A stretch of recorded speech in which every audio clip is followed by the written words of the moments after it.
កលយុគទុកទំពេញប្រានរោគអ្នកក្លាហាន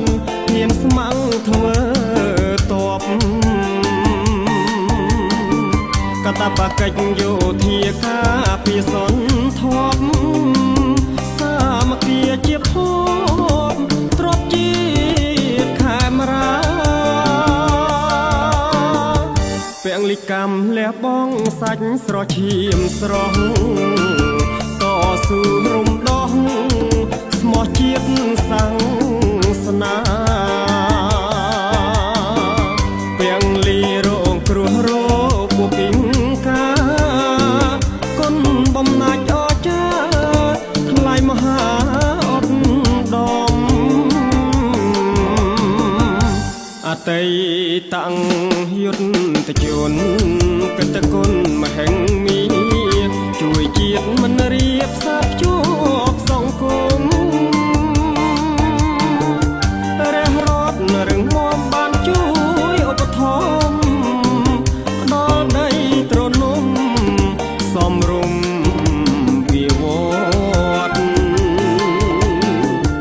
សំដាច់ដែលជួអទាំងមេកតេងអា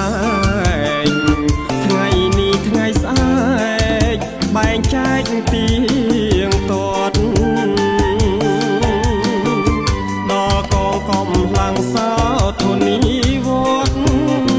ពេញចិត្តប្រកបរក្សាគុំក្រង